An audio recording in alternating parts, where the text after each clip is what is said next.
It is Tuesday, November 9th. 9th. In this episode, Manchester City embarrass United again. The sword swings again, but this time for Farke and Smith, and West Ham are in the top 3 after defeating Liverpool. But first, Mike, I had a thought, and I posed this question to you. Is the Premier League on its way to being bigger than the Champions League? Discuss. On its way, definitely, yes. It's certainly not there yet, but it's almost as if, we were talking about this a little bit before we hit the record button. The Premier League is Jeff Bezos, right? They're Amazon, and the rest of Europe has been decimated by listen, the pandemic was the kill shot for a lot of these big clubs and how they all started crumbled, but there was a lot of cracks in the foundations before that. So, for sure. This precedes the pandemic, and it certainly precedes all of the recent things that have sort of led to this epiphany that you've had, right? And I'll just going to give you the trigger. The trigger was Conte, and then it sort of was just brewing in my mind. I'm like, Newcastle in the Premier League with this sovereign wealth fund. Then Conte, no disrespect, choosing Spurs. I'm like, what the fuck is going on? This is like, we talked about it as a little joke of like, it's like that New York City. The rest of Europe is becoming Newark. It's like, it's sucking all the energy in, and you sort of have this vortex of wealth, money, and power. But the next logical step was like, is it bigger than the Champions League? And I think it is. I think we're getting very close to that moment where England can just be like, yeah, nah, I'm all right. Well, and you'll see that win out, right? Because we've talked it till we were blue in the face on this show about how Barcelona is just in tatters. Juve, we don't give enough to, but they're a mess too. They're currently top of their Champions League group. I understand they've beaten Chelsea before. But they're also in 10th. Right. Real Madrid hanging in there on name alone in the group stage. But, I think with Real, Florentino Perez may be a lunatic. He's not stupid. He sort of saw, it's like, let's sell Ronaldo for $150 million. Oh, no, sure, absolutely. And buy young players and just roll with this. I think we'll be okay. Yes. And then I think the Barca collapse made it go, oh, thank God. We're better than everybody else. We're good. Well, listen, they're the only boat that hasn't taken on that much water, right? In that league. Atletico is still sitting there, but they're a shell of their former selves. They're okay. As well. I think they're okay. They sold Griezmann for 140 and bought him back for 40. Yeah. No. And I'm not saying so much that, but it's just, it feels like all of the juice, all of the attention. Now, we are biased. We are a Premier League show primarily. We think about it pretty much every second of every day, but we also used to think of it in the context of, you're a Man City fan, I'm a Spurs supporter, but man, the big European nights, Spurs playing against Barcelona and Real Madrid in recent years. I guess the real question is does anyone think any team in Europe is going to win the Champions League? No, and that's kind of what I was getting to, right? In so much as when we had the All-English final in 2019, it was a fluke, right? It was on weird. both sides, because Liverpool, not that they didn't deserve to be there. That we just had one last year too, by the way. Yeah, that's true. Forgot about that for a second. No, but I was just saying, getting back to, the inflection point, like you said, Ronaldo being sold by Real Madrid did two things. It took a lot of the juice out of La Liga, because you lost the Batman versus Joker thing with Messi and Ronaldo, in whichever order you'd like to choose. And so you basically had a superhero with no supervillain, or no equal, if you will. So that sort of petered out, and then you saw how the Messi saga ended. But that's due to mismanagement by Barcelona. It is. It's a catastrophe how badly it's run. And that's what I'm saying. As much as you can say that the pandemic accelerated a lot of these things, they were almost already in motion, a lot of them. And you look at Juve, where Ronaldo went, yeah, sure, they won Serie A. They basically won Serie A every year for a decade. So it wasn't so much that he made the difference. But then they lose. They don't win it last year. They're in 10th this year. They're in complete disarray. They spent $150 million on the guy. What did that really get you? Did it get you the Champions League? Nope. No. So... No. It wasn't. But I think the larger pieces here are just there's a lot of indicators. There's a weakening of La Liga. There's a weakening of the strongest team in Italy. Bayern basically runs its league. Their only competition, they buy the manager, the best striker, and their best defenseman from them. So we don't think Red Bull Leipzig is going to do anything. And the structure of the German league is such that it doesn't allow for massive investment. So it just is where it is. And the reason why Bayern Munich is even anywhere near these other clubs is because they're so much better run than anything in Spain or Italy, right? So you have that. You have Inter winning a league and then selling everyone off. Just fire sale. Ironically, to the Premier League, right? Yep. And then the vortex of energy. But the thing that triggered it for me was like, I started thinking, I'm like, well, Conte coming to the Premier League. It is the premier place to be. And that just brings more eyeballs. It is the premier place to be. You know, when there's a sovereign wealth fund, yeah, sure, Qatar picked off Paris Saint-Germain. Why? Because it had the name Paris in it.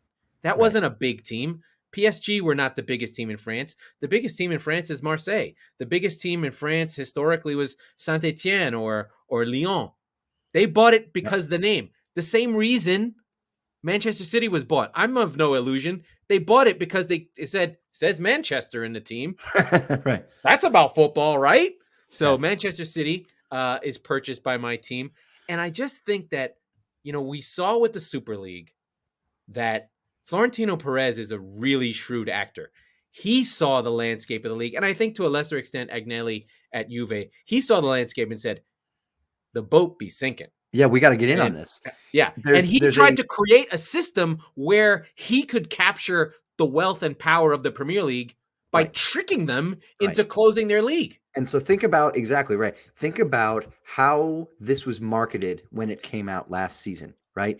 It was Barca and Real and Juve. And they are still holding to it, by the way. I know. And the Uniteds and Liverpools inviting the Arsenals, the Tottenhams, and so on and so forth from the Premier League. No. They were trying to hitch a ride on the gravitational pull that was pushing everything and everyone, as we've seen since, closer to the Premier League, closer to London, closer to Manchester. And so they were almost as if they were selling off of, they were like borrowing against themselves, selling off of their brand. It was snake oil. Right? They're all saying, hey, you'll get to be in a league no matter what happens. You'll always be in a league with Barca, with Real Madrid, with Juventus. But in reality, Tottenham and Arsenal snuck their way in there. Yes, but why? Why? It's the same thing you just said about the word Manchester. They're in London. That's why. Yeah, of course. Okay. And this is the weird sense that we're a world that we're in now. Realistically, what we're talking about is the world superpowers of Europe would actually get to be in a league with Arsenal, with Tottenham, that's with what Man they City. want. They would right. Real Madrid would love to be in the Premier League. Exactly. If they could, they'd be like, "Yeah, we'll be in the Premier." And Fuck so we're in. And so they tried to like, make we're not going to get relegated. Let's take out Burnley and put in Real Madrid. It's not that far. Right. Exactly. And then Barca would be like, "Yeah, I'll be in the fucking Premier League." They already too. go to Wales. Fuck it. So that's I do think, it's interesting. It's fascinating. It's a big thing. And you know, this week we had a heavyweight fight that was really not a heavyweight fight. We had heavyweight name fight, the biggest legacy club ever, Manchester United, versus the biggest representative of the nouveau riche of in my club, Manchester City. For now, we'll see. And then another pasting where the narrative is Ole out. We've done Ole out so much, but I just have to give shrift to this team. This was as bad, if not worse, than the Liverpool game. Just that City didn't score 5 goals, because the same thing happened in the last 20 minutes where City just passed the ball around, except United weren't a man down. That's worse. So, and I thought about this. And it was dominant from end to end. It was complete, total dominance. City understood what to do against a back three. Ole went, worked against Spurs. Yeah. You know what? This ain't fucking Spurs. This is Manchester City, the best coached, best funded, best collection of players to play a certain way in the world, right? I'm not saying we're the best players in the world, but the best collection of players to play in the system they want to The play. right amount of the right specific players in that system, right? And Right. so, yeah, I I mean, think notably though, no Jack Grealish, which actually was interesting because City played faster. so when you talked a lot about, I watched Kevin De Bruyne closely He was good. because He was good. he was okay. He was good, but he wasn't De Bruyne good, and he No. was doing a lot of those passes, and just basically he does them 10 times, and you only see the highlights where he hits it once, He right? played deeper. He Yeah, still looks a little like he's on painkillers, but this that's was what I a mean, perfect game for him because United didn't get close to him. No one tried to right? kick him. Yeah, yeah. They had no moments of anything. This Mhm. was a game for Cancelo and Walker. They Oh, completely no, annihilated and one more, who? Bernardo Silva. Well, he Holy just does cow! whatever the fuck he wants. No, That's his but role. having it wasn't Walker so much. It was watching the tandem, and I'll get into the commentary on this in a second because it was lacking, I thought, severely. They're all Bernardo afraid to Silva hammer him. shooting down the right, and having Cancelo, just kind of finding him. Listen, the goal right before halftime that frankly ended up killing the game. If it was 1-0 coming off the second half, I think it's a totally different United. They But that got was a gut broken by punch. that goal. Yeah, it was a gut Yeah. punch right before half. But just watching the two of them just basically pinging balls to each other the whole game. It wasn't just for that goal. It was fantastic. There was not a man of the match. It was the two of them. I couldn't decide between them. And I mean, the thing is that happens with City is it's frustrating to be a City fan because it is methodical, it is collective, it is robotic in the sense that it's precise. And you don't really have that much fun narrative story. It's just whenever City win, this is what they're supposed to do. This is, yeah. And when they lose, what a heroic effort it was from the other team. Right. And so, again, between Liverpool and City, Liverpool is just a much more charismatic team in the way they play. And we'll get to their game as well. But hold on, I want to get back into that narrative. But City annihilated them, and we go into Ole out, and we go into a bunch of coaches getting fired, and he's still there. Yeah. Well, so before we get into the new sword of Damocles, the sword swung. Many heads are everywhere. There are just bloods everywhere. We're watching here in the States. It's on NBC Sports. You've got Arlo White and Graham Lasso and Lee Dixon on the call, and it felt like for most of that game, instead of talking about what an absolute, and it's like you said, it's going to the narrative. It's at Old Trafford. Their fans are chanting for Donny van de Beek to come on for some reason. Because they don't want to chant. You don't know what you're doing, right? Because they're nice. It worked for Nuno. But to be fair to United fans, they really don't. They don't hate him. I get it. But nice. It just felt like, and I talk about it a lot on the show. It's the man-made narratives, right? It's the excuses. It's what the narrative was is that, like I mentioned, that Joao Cancelo and Bernardo Silva were unbelievably dominant on the day.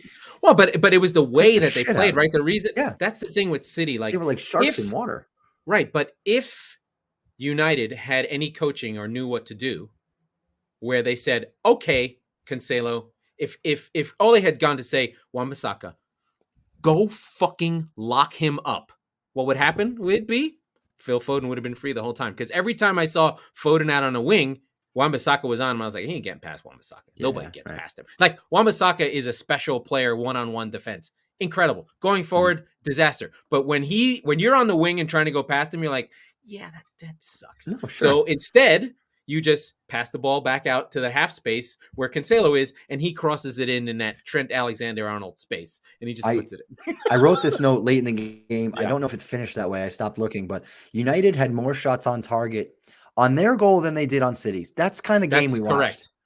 They did nothing. And I mean, Ronaldo had one shot. It was a volley, and that's it.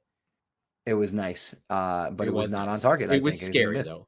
Yeah. It always I was scared. But that's the thing is that like they had. I'm going to state that again in case anybody didn't hear it.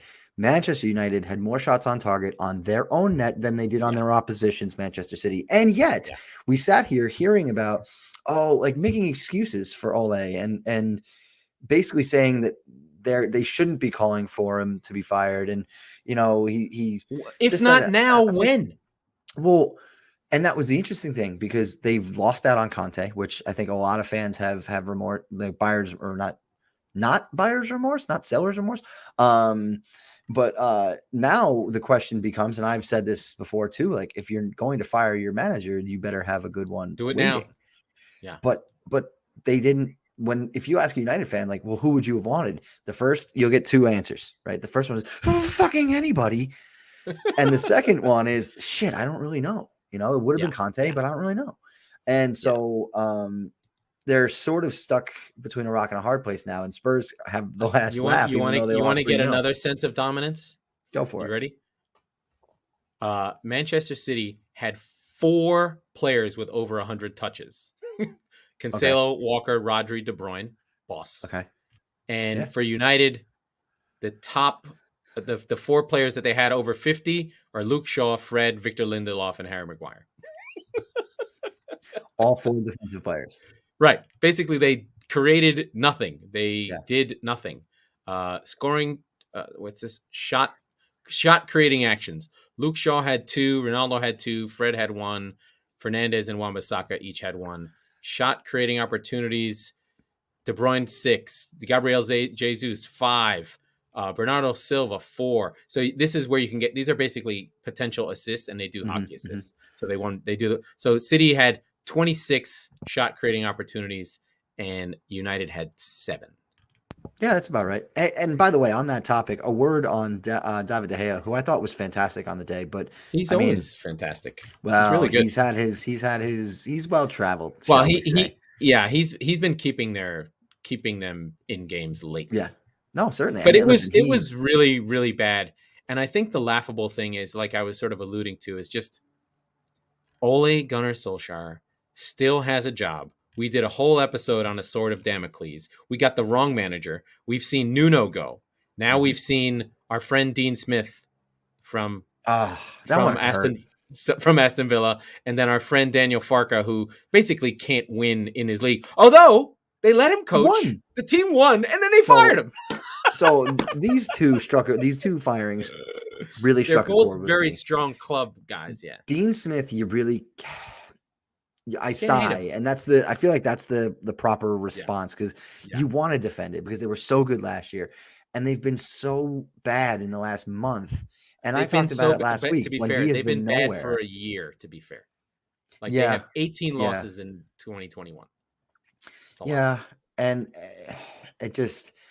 it stinks. Like, that's one where you're like, man, you wish he could have figured it out. And they've, like we talked about, we've had a lot of juice, a lot of money on Villa in our shitty bets recently. And we've lost it all because So I mean, I think it's sad. They handled it really well. I think it's one of those where we thank you for lifting our club. The players from the team all calling him like the best manager they ever had. Yeah. A guy who was a fan of the club. So Dean Smith gets a lot of respect, and I think he'll get another job fairly quickly, but it does open it up. It does open up a lot of fun and interesting people to get in. And then Farke was more trust the process. I think he probably knew he was going to get fired before the game because he didn't celebrate any of the goals. And then they fired him just before the break. So if you don't know, there's a guy called Stuart Weber. He's their director of football. He does YouTube videos. You can hear him talk about the process. He's like I hate to use the Billy Bean. He's the Theo Epstein of Norwich. But he's an out front spokesman for the team ahead of the manager, right? It's kind of different in England where the manager is the only voice you hear. You barely hear the players. There's no coverage. There's no access. You don't hear the board. You don't hear chairman. It's pundits and the manager talks for 20 minutes a day, 20 minutes per game. That's it. Mm-hmm. And that's all you get.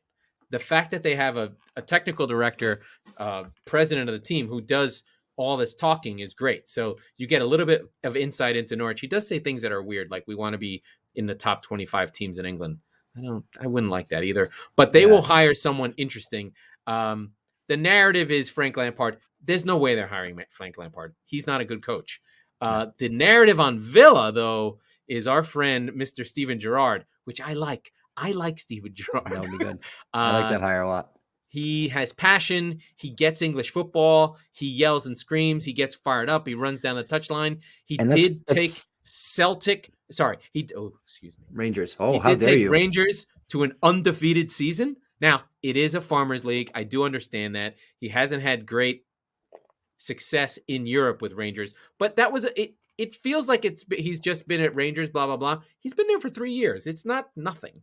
So let's be honest. I'd love about to Steven. because let me just stop for a second. The Aston Villa job is as good a job as you can get in the Premier League as a first-time Premier League manager. Yeah. Yeah. And if what I think is true, that the Premier League is now getting to be one of the biggest leagues in the world, if I'm an ambitious coach in Europe, that's a job I'd want. Like, I would be, if I were Graham Potter, I would ditch my team for that team. Yeah. That's a big club. And Absolutely. he's from Solihull, which is nearby. So I don't know if he's a Villa let's bring fan, it back to Steven Gerrard. There is no question, no qualms about what his eventual intentions are, is to manage Liverpool. They'll have him. If they'll have him. This is how you prove yourself. And by the way, you'll be at Aston Villa for 2 years, maybe a little more. And that time, I bet you Jurgen Klopp is like, check, please. Yeah, I think it's getting close. I think it's getting close. So they haven't working exactly reloaded. Exactly. So, but you're looking at it in the sense that Liverpool are going to have a down year in the next 2 to 3 because they just had one. Are gonna, right. Well, they might be in the midst of one. Who knows? We'll talk about that in a minute. But Salah's legs will fall off, and they won't have been able to replenish to the point where they should have been able to keeping up. But by the way, their Fenway Sports Group runs them. They're no Manchester City. They're no Chelsea, right? They are running. No, they're a team with $5 billion, not 15, not 50. It's $5 billion, which is But how much of that are they really going to spend? Hey, remember the Mookie Betts trade, Fenway Sports Group? So, but in baseball you don't have. It's different, right? All that to say, they won't burn Fenway down. It's true.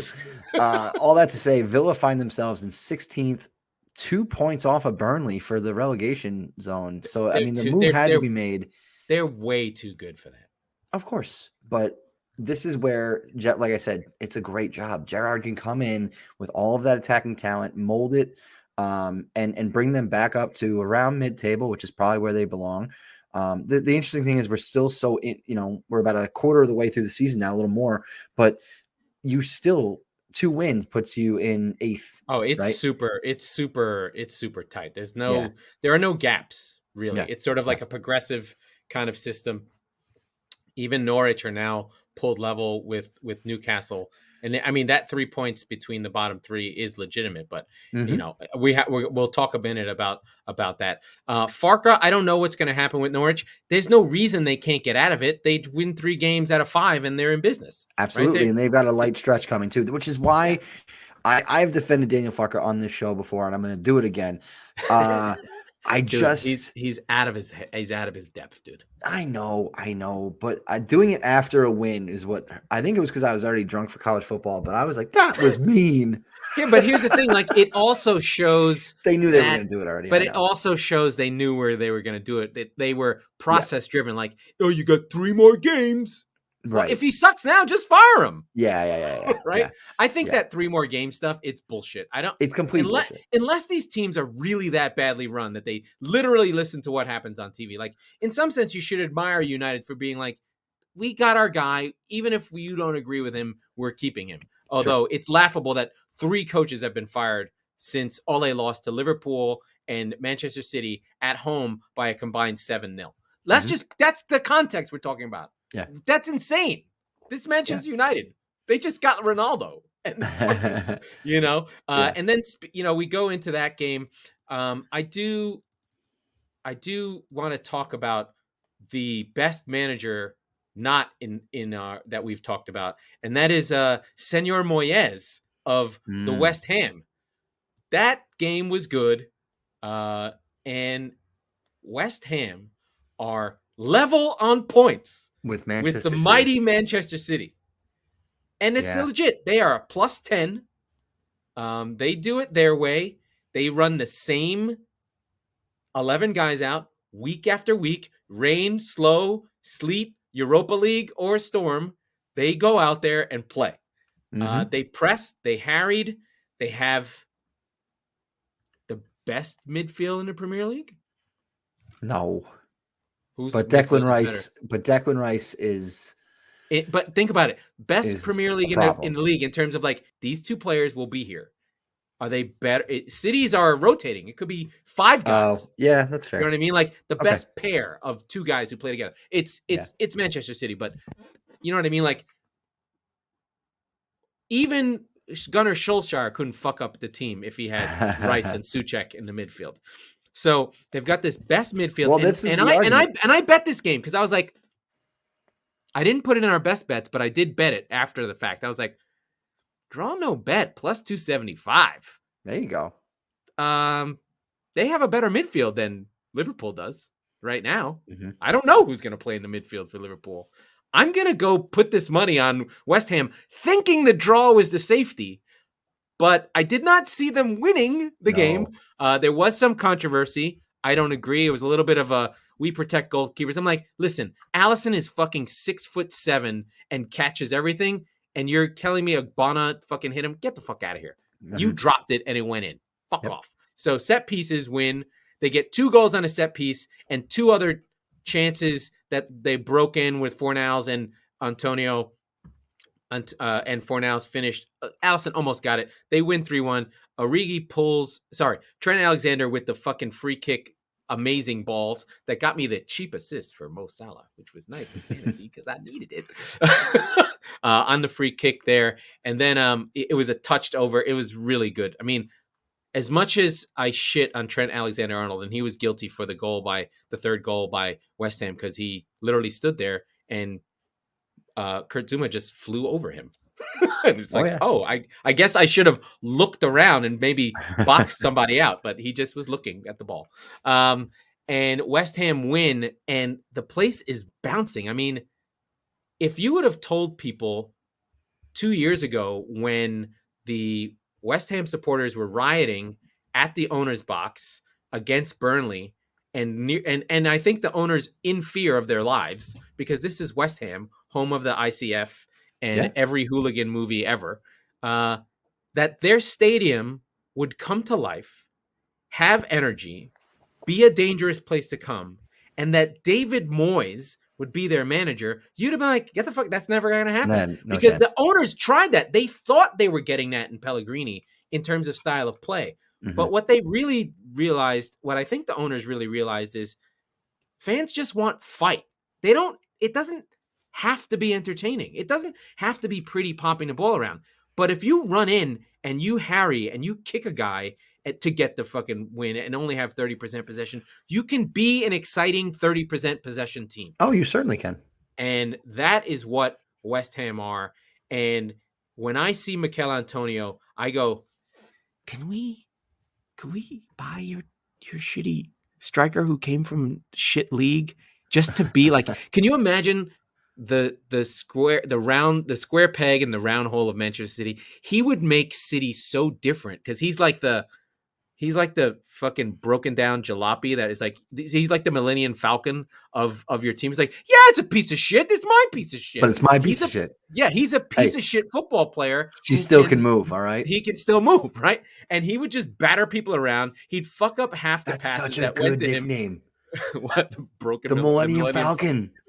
That's such a good fucking nickname. Wow. I don't think the nerds will get it for Mikel Antonio. No, you know, we gotta have our friend Jesse from The Athletic on. I'll text him and the Millennium Falcon, Mikel Antonio. That's really good. Yeah, maybe we just name this episode Millennium Falcon. See if these names will change anything. So that was a great win, and West Ham become a story for the league. Listen, they were going to make top 4 last year almost. Rice and Antonio went down in the back end of the season, and they couldn't sustain it, and they got Europa League. So this is not a fluke. This is a real team, and I think the big piece for Liverpool is they give up goals a lot and often.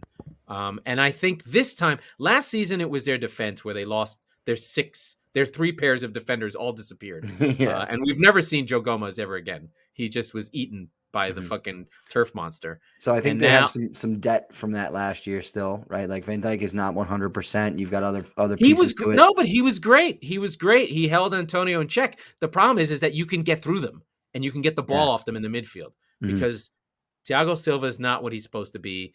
Gino Wijnaldum was a special player. I think. Not Thiago I think Silva, they. Thiago, I think the other Thiago. But did I yeah, say Thiago? anyway. Thiago, whatever the fuck his name is. They're all Thiago. There's like 14 Thiagos and 37 Silvas, and I don't know which one these Portuguese are. Okay, I'm sorry. Rafa. Give me can you guys have some fucking different names, for Christ's sake? Is this part of our misogyny and elitism? Yes, it's very elite. We're punching down. Spell your names differently. My name is Laurent from France, okay? How about that for a name? Enjoy it. Sucks. So it's the midfield where they're losing out. They don't have the depth they had. Fabinho wasn't able to affect the game. He had to come off.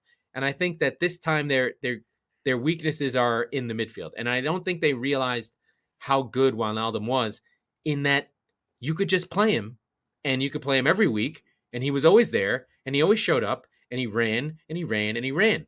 And I think that Henderson is probably not as good, although Cresswell kicked him really hard and could have got a red. No, he's got a lot of miles on him, man. Like that's the thing, is that's the common denominator with this entire team. It wasn't a knock on Van Dijk before. What I was getting to was exactly what you got mileage, to was the mileage and the quality in the midfield, where it's just it's lacking and it's leaving them wide open. And the funny thing is that you've compounding it still, because you still got Robbo and Trent Alexander-Arnold, a peach of a free kick, by the way, which really almost helped me in fantasy. I lost by 0.9 points.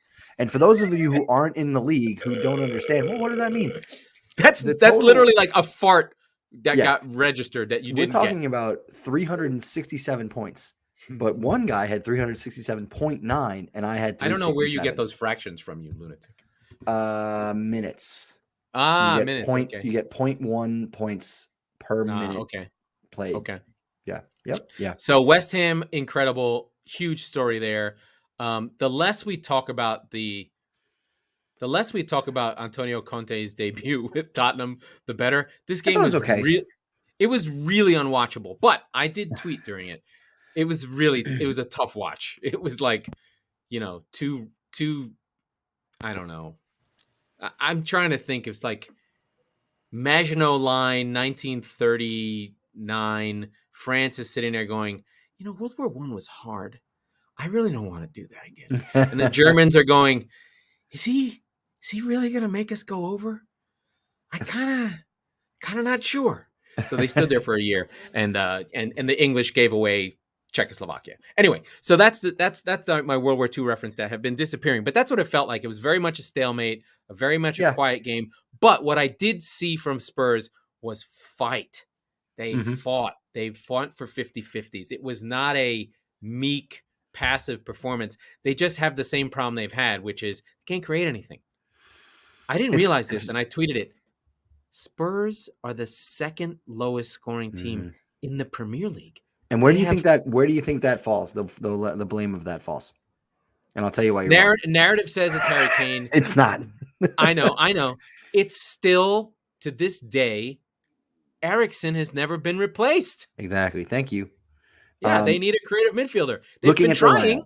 Looking at their lineup. They can't play Skip and Højbjerg. They can't. This is a deviation. As much as you want them to, you can't. No. This is a deviation from what they had been doing. Obviously, Conte coming in with the 3-4-3. But so you've got the three across the back: Reguilon, Skip, Højbjerg, and Emerson. Now, that's Reguilon.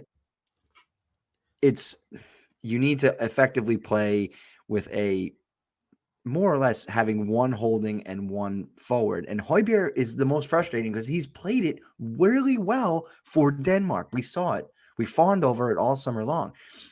But the weird thing is, I think that was a shot across. That fucking pass, you cunt. Right. But I think it was a shot across Ndombele's bow that he didn't get a start. Lo Celso came on. And it's funny how this is a microcosm of Gio Lo Celso as a Tottenham Hotspur player. The cross that was like off the ground. So before that, he picks up a loose ball right around the 30 yards out or so, maybe a little less. and he gets a step and he curls it off the post. And I went, the fuck, where did that come from? Inches away. Because you know what? Everton went, oh, it's that fucking guy. Yeah, do your worst, pal. And he actually almost made him eat it. And then later on in the game, stoppage time, Everton take a red card, straight red. And we have one last opportunity. It's a corner kick from the left side, and it bounced before it hit the first man. It was the worst corner kick I've ever seen in my life. And Spurs fart noise and don't get anything from it. Yeah, I think I wonder what the team could look like. I think Conte will figure it out. There's no doubt about it. He will figure it out. But I wonder if you're going to play that midfield. Like. How do you play? Maybe you have to play Lo Celso and Ndombele. Oh, yeah, maybe, probably not. But listen, if you're going to play that midfield, I don't necessarily hate that, but you can't have a 3-man island, right? You have to have, which had happened for some of the game. Ironically, Lucas is a guy who will try and travel with the ball, right? He carries it. He does not break lines, though. Right. Well, I understand, but he has done it before. He's not necessarily the guy you expect to do it. But do you want him as a speedster on the wing? Do you want him trying to cut through places? Because he's never been the guy who makes eye contact with the guy on the other side of the field and makes a run and gets hit for a ball. He's never been that guy, despite the fact that he's so fast. Yeah. So does he make way? There's something has to give. They've got to find a way. Listen, the only thing that we know is Eriksen is going to come back. Yeah, that's fine. The only thing we know is that Kane and Son have to play. I would be wary to be like, Harry, will you just tell Southgate that you're hurt or something, please? Can you just not play for England? Just give me a minute, I mean, look, and let's be clear. There have been 8 or 9 players from that England team that went all the way to the final who have had shit seasons. Yeah. Shit seasons, okay? Yeah. Half of them are on United, I feel like, but but that's not because of fucking United. That's because of Ole. But so we're not, and I'll defend him till the day I'm dead. But it's not a Harry Kane problem. It's a midfield and it's a service problem. I get it. Many times over the course of his tenure at Spurs, he's been absent or uninvolved or whatever. Now the narrative is that he doesn't want to be there. Well, whatever the reason is, he's not getting the ball and he's not scoring and he's lacking confidence because he feels like he has to score, and that's fine. Mm-hmm. And I get that. What you need is Alan Saint-Maximin, and that's what I want to go to. You do. You need a Mercurial. I like him. Weirdo. I love him a lot. I love it. And I do want to go to Newcastle, not for their game. They got a draw versus Brighton. Sad for Brighton. Fucking sucks because that means I'm not excited about that. That was part of my super parlay Laurent Love Fest. But Eddie Howe is there, and he has officially been appointed. And then he reunites with Callum Wilson, Frazier, and Richie. So he's got some guys he knows there. I have a take on this, and one of the things I worry about for that is, hey, we lost another dinosaur manager. But maybe Eddie Howe's Bournemouth was living off being better than the dinosaurs. And the less dinosaurs there are, the more you'll notice that he had the worst defensive teams ever in the Premier League. So if everyone plays, who is he going to beat? Mm-hmm. Right? Because his whole thing was like, I don't care. I go for the wins rather than the losses. And I'm going to be better than these 3 goon teams that I can feast on and get my points off of. But if everyone's playing, like, who's going to go down? Well, there's one obvious one, but they're the kings of not going down. I wouldn't even call Burnley? it staying up. Yeah, it's just not going down so much, right? Like a draw. They are the draw. They draw the Premier League. Yes. How would you characterize Watford, though? They're going down. No, I know, but but is it because that they're going to play themselves out of the league, or they're not going to show up and even try? Ranieri's a defensive coach. Yeah, right. So he has, that's 2. There's 3 spots. Mm-hmm. and Norwich are already in a hole, right? So, although Norwich relative to Newcastle, the only difference is, it's a 9-goal difference. But and then I guess one of the questions is are our friends at Brentford really in trouble? They're slipping, and then our friends at Leeds are in a troublesome spot. So it's somebody. It's in this range of Brent. I mean, we don't think that Brentford, Leeds, or Aston Villa are going down. Like So there's only 4 teams that can go down let's go that in we on think Brentford. about, right? Let's go in on Brentford for a If they second, because don't this have is their going to keeper, test. This is going to test a Frank. theory Yeah. that we talked about on the show before the season started, before we told you that they would beat Arsenal.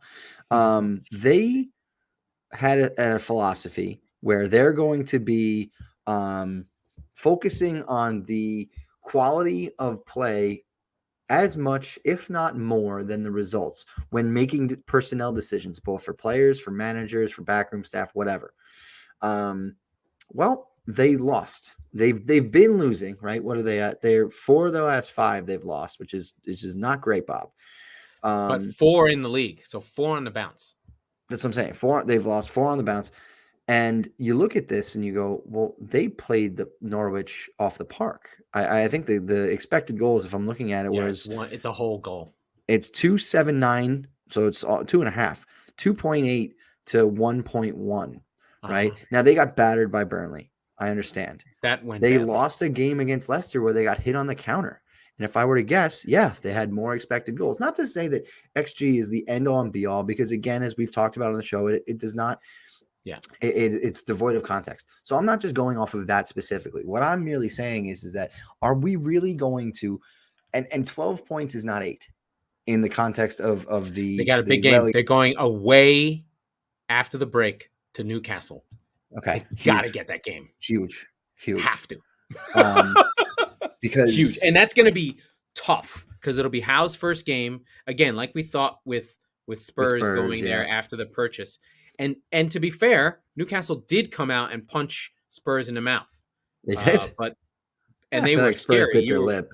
You were worried. You're like, fucking motherfuckers. But the quality at Newcastle is quite low. Like, that's a bad team. Yes. And you can get at them. But if Burnley go up there thinking they're going to go get those points, they're going to be in trouble. Now, Ivan Toney does come from that area. He was a Newcastle player, so maybe he'll be excited to go back up there and maybe he'll find some groove. But, we have to worry. These are all viable things where there are players that, they don't have crazy money, and the players are unproven and all those things about Frank, and are they ready for the fight, and can they go again? So they can be pulled in despite the fact that we've loved them. Same with Leeds we don't last want that season. to happen. Yeah, with Leeds last season. There's no reason that they can't get sucked down, but Rafinha has been incredible. He saved their ass again. Let me go to that game in a second, but I still want to have another word on Brentford because I'm obsessed with them. But that's the thing that I'm so fascinated about. 4 out of 5, 4 on the bounce, lost in the league. You could say some of the results they were harsh. Some of them they weren't. Nope. So where does that sort of leave Frank? I don't. Oh, he's fine. He's fine. No, they're not going to fire him. Well, here's the thing. We're talking. It's November 9th, right? The games are going to come. International breaks, and they come fast. They come thick and fast from basically after the break, which is the 20th, November 20th through January 10th. Realistically, you're going to play probably 10 games in that stretch. So you're basically doubling the data you have between now and then. At what point, if they decide he's starting to be on thin ice, because look, we didn't think that that Aston Villa, Smith, sorry, brain fart. We didn't think he was on that thin of ice. We were like, all right, it's getting there, but not Dean Smith to the point where he would get fired. So if Brentford, again, it's all about the context too. If they lose that game to Newcastle, how much leash does our friend Thomas Frank have, right? So I think he's fine. I mean, I can't imagine they'd fire him. So let's see. I don't think they will either, because I think that they've got they being the men who run Brentford. But what I'm saying is, if they look bad, and I don't think that they will, but if they've gotten their doors blown off by Burnley, that's a really bad loss. That was a really bad loss. So if you start to pile up really bad losses, 2 teams that you should beat, that's a recipe for disaster. That's a recipe for getting fired. If you got your shit kicked in by a Liverpool, by a City, by even Wolves or Spurs, okay, fine. You're a newly promoted team. You took your lumps. You get some lessons. You go again next week. But if these are games that you're sort of looking at and you're saying, all right, I got to get to that magic 40 number or 35 number, whatever it's going to be to stay here next year, those are numbers that you're crossing off that you counted on at the beginning of the season. So you're ready for my big problem? So Raya didn't have a great save percentage for them, 69%, 70%, which is sort of league average. Faced 29 shots, had 20 saves. Alvaro Fernandez, their new keeper, 9 shots on target, 5 saves. That's 55% save percentage. If he does not get that number up, they will start losing games. Mm-hmm. Yeah, goalkeepers matter. You don't notice it until you have a shitty one. Well, and if they have a shitty one, they're really in trouble. It's not a joke. What I would say is it's disproportionate. It's on a curve on the lower part of this quality scale, right? Like you feel a shitty goalkeeper so much more than you feel an incredible keeper. And with that said, Chelsea and Edouard Mendy are at the top of the table, and I understand it's mostly to do with him. But you feel when they had Kepa, there was fear, panic. And it's also loss aversion, right? It's human nature 101. You feel points lost or a bad goal much more than frankly, the Chelsea Brentford game. And that's one game that is going to be a feather in Thomas Frank's cap, not the other way around, even though they lost, right? Because they beat the piss out of them. They didn't get that. I do think we should probably just talk very briefly about Chelsea dropping points. They battered Burnley. Burnley had 1 shot. I think you called this one. Sure did. You thought that there would be a draw, and they got it. It was not. It was a bad day at the office, but there is something. So, by the way, I don't know if you know this, but Burnley and Sean Dyche actually outperform their expected XG and goals in every year they're in the league. They are an outlier. If you made a chart of where teams cluster in shots and allowed and whatever, it's always in the same spot. And then it's Burnley is way out here to the point that you can't actually include them in your data because you're like, I don't know what Burnley do, but this is the type of shit that Burnley do. They get battered and get results. I don't know how they do it. I don't know why it happens. There is a togetherness, a fight. It can't just be that they get lucky because they do it year after year after year. So the Dyche magic comes through. I know you loathe to say that Arsenal's playing well, but the fact is Arsenal's playing well. No, Emile Smith-Rowe. Look, Emile Smith-Rowe is turning this team around. Well, they don't give up goals. They don't give up goals. Yeah. I tried to tell everybody, I'm like, they had the 3rd best defense in the league last year. Yeah. They had the 3rd best defense in the league last year. There was some controversy in this game in that Smith-Rowe scored a goal where there was a Watford player knocked out in the 18-yard box. Yeah. Which was, if you have an unwritten rule that people want to enforce, make it a fucking rule. Otherwise, shut the fuck up. Yeah. Right? I don't want to hear Spurs that. got fucked on it in the West Ham game? No. Sorry. Wilfred Zaha in the Crystal Palace game. Same exact thing. That's why Tanganga, who has been banished to the Netherrealm, took the first of 2 pretty much back-to-back yellow cards when he went after Zaha, right? So you're right. You're right. You can complain about it, but if it's a rule, then it will stop, right? And the weird thing is that much like many things in European football, it's sort of a rule, right? Like if he was clutching his head, they'd be like, whoa, stop the game. Yeah, they would blow the whistle. So if he's just if he's lying down and being weird, then no. And the thing by the way, that, like, can I talk? Yeah. Can I do a digress and a sideshow and a tangent? Do it. Conor Gallagher, you are the greatest player I've ever seen. You win games by yourself, and between Zaha and Gallagher, I think Crystal Palace are going to finish in the top 10. Holy shit. What a fucking legend. I can't deal with him. He's been going I'm in love with him. Church a lot more. He's completely replaced Jack Grealish as my love child. He's got the same hair. Which is ironic because Grealish is on your fucking team now. I don't care. I don't love my team. I love other people's teams. Yeah. Much more than my own team. I mean, I'm looking at his picture right now. What a man. I can't deal with Conor Gallagher and his awesomeness. He just is everywhere. He's here. He's there. He's every fucking where. He's Conor Gallagher. And he and Crystal Palace with their... Admit it. Wilfred Zaha is a son of a bitch. But if he was on your team, you would love him. Oh, yeah. Yeah, absolutely. He's fucking fun as shit, that dude. Yeah, sure. And he's a shithouser. And had Spurs bought him in the years that Pochettino wanted him, you wouldn't be having this fucking problem. No, well, we had Sonny, so it would have been one or the other. But no, it wasn't even Spurs that No, wanted you him. could have had them both. No, it was Arsenal who wanted him. It wasn't even Spurs. Which, Okay. oh my God, I would have put a hit out on him by now at this point if he was on Arsenal.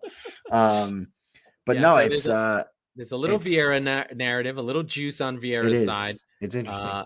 A little that they won the transfer window. So we're covering all the teams. There's a lot of good stuff going on. And especially as we're going into the international break, there should be nothing unturned that we don't talk about, that we don't sort of, lament and feel good about and think about in terms of what we feel. Because when these games go and there's a 2-week break, there is a deep sense of longing, emptiness, and sadness. I feel like Charlie Brown staring out the window when it's raining, and my only friend is fucking Linus, and that makes you Linus. Although I do have a bigger head, so I'm probably Charlie Brown. You're definitely. Yes, you're much more Linus than I am. Okay, I'll take it. I'll go He's with much more optimistic. I'm more of a peppermint patty, A lesbian? Yeah. I don't think we can say that. I'm not sure. We're punching down again. Stop punching down. I don't think we're punching down, sir. What the fuck relationship was that? There you go, sir. Marcy. Yeah. Fucking peppermint patty. That was weird. Fucking Norwegians. Anyway, do you have anywhere you want to go, Mike? Any final thoughts? Not for today, but on Friday's episode, we will be previewing USA Mexico, which is going to be a lot of fun. Huge game for the Americans, and it sounds like Pulisic is going to show up. So, very excited for that. I'm excited. I have a comment. Yeah. I thought of this because people talking about. I got into one of these conversations with Kartik and the American fans, and I was like, "Is Pulisic just Jerry Deulofeu?" Oh man, maybe. Shit. Our best player is Jerry Deulofeu. That's all you have to know. Yeah. Come on, he's not that good. He's fucking Jerry Deulofeu, who, by the way, I loved when he was at Everton, when he was at Watford. He was fun as fuck. He was a fantasy darling at Watford. And his fucking weird ass fucking haircut. I don't know where he is now. I can find Jerry Deulofeu, but is Christian Pulisic just Jerry Deulofeu? I think the answer is yes. Oh. By the way, I did find some old friends. I was watching Real Sociedad play because they're top of La Liga, and there was David Silva and Adnan Januzaj leading the team. I was like, wow. And our friend Isak from Sweden. He's Udinese. Oh. I knew that because he's in Italy, because they played Salernitana. I'm pretty sure they beat the shit out of Salernitana recently. Give her an update on that. Let's see. Oh no, was it Napoli? They got smoked. They got smoked by Lazio, which was a game that's fine. But there's a couple of big 6-pointers. A couple of big 6-pointers coming up for them. So I'm Lazio. I want you to know, literally a fascist team that, of course, the grandson of Benito Mussolini is on. So Salernitana sitting in 19th. You cannot be that on brand, Lazio, to actually have the grandson of the guy who invented fascism is on your team and say, we're not fascists. You're fucking fascist. It's okay. They even have a fucking golden eagle on their shirt. Come on. No, I mean, I don't love that it's a Nazi symbol, but the shirt it's sky blue. Looks good. Hey, come on, listen. Style knows no politics, especially in the fucking Italian league. The logos, everything is cool except for Sampdoria. I think they have just a logo of a hobo. I was about to say, what is that shadow? Their crest actually looks like the like the Solo cups from like the 90s with just like the spray on the green, like the neon and purple. Like that's kind of what they're rocking there. But speaking of, that's who Salernitana plays next. And I'm nervous because they play Sampdoria, they play Cagliari, and those 3 teams make up the bottom 3 right now. This is going to be basically a 2-game stretch for Salernitana where we're going to find out if they can get their heads above water even for a second, because after that they play Juve, Milan, and Fiorentina, and then Inter in the league. So they're not Oh, going to get a man. So point out no of any of wins. those 4 games. So if they can get 2 wins, which I think they can, and just bank 6 points and then just sit back for a little while. You're not staying in the league, okay? You're going down. Okay. Hey, these 2 games are going to go a long way because these are 2 beatable teams. So if they're Okay. literally Salernitana is 19 on 7, Sampdoria is 18 on 9, and Cagliari is in dead last. We do have the worst goal difference, but that's going to change. All right, Mike, give me my cue. Get the fuck out of here. Yeah, that was the Squeaky Bum Time Podcast with Mike Salerno and Laurent Cortines. We are the football wing of the Chop Sport Network, despite the fact we don't read ads anymore. We record on Tuesdays and Fridays, so be sure to subscribe wherever you get your podcast so you never miss an episode. And please, please, please leave a review and rate the show because we'll read about your thing on the show because we love you all. And that is all. I will see you on Friday, but then I'll be off for a week. Yeah. And Mike will be running the show.